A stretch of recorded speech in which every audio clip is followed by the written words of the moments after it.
Well,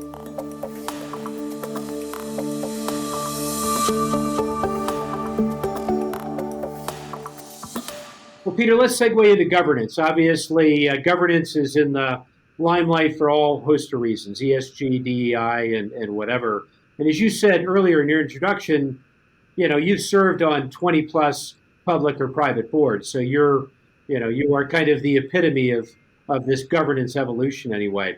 Um, and one of the things I think you've done brilliantly is you've served on a number of special committees and chaired these special committees. And it's a very slippery slope because on the one hand, you've got different competing interests, often internally, Yeah. and yet you've got shareholders to be responsible to. Just give us an example, not necessarily naming names, No, and I've done it. navigated through. It's a great question about governance. And I think it's changed dramatically over my career. I mean, I think it used to be an insider. This was just before my time, but I got the impression an insider would come in and say, "Oh, I'm going to buy the company," or "I'm going to spin out this to myself," or something, and the board would kind of go, "Okay, that's what you want to do." Well, that has not been the experience. I think I went on my first board in 1987. And in my experience, I've not run into that. In fact, what I've run into quite the opposite. You set up real independent people. You make sure they have real independent advisors, legal, financial, whatever they need. You spend a lot of time. You get 3, 4, 5 directors who step up and do that extra work, and it's hard work. And it is difficult because on the one hand, think of it if the CEO is going to try to buy the company, just for an example. Well, one of the things you're wrestling with is we need to sell this company fully and fairly. And if it's not the CEO, we may have to live with the CEO for a while. Right. We have to live with that CEO and management team if we say we're not selling to you, but we're selling more broadly.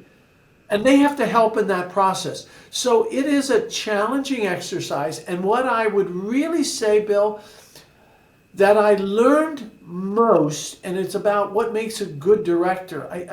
It was in the context, really driven home by Rockefeller Center when I was chairman there. And it wasn't because there was an insider issue, but some people step up in the face of a challenge and do the extra.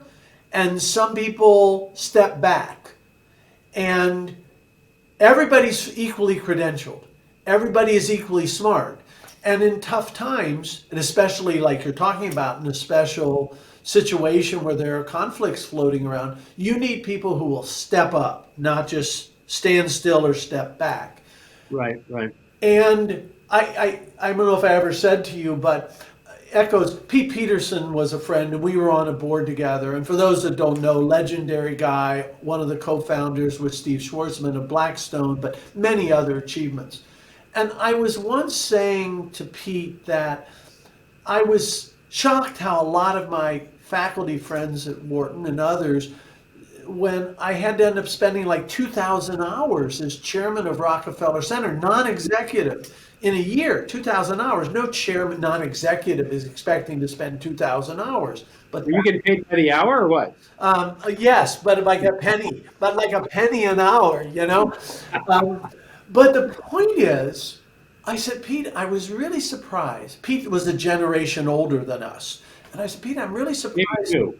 And that faculty just kept saying, why don't you just resign? It's too much work.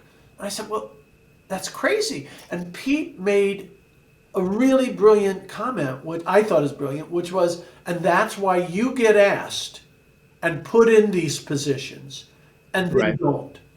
And that's what you want from a governance point of view. Yes, you want credentialed. Yes, you want smart. Yes, you want diverse. All those are jacks are better to open.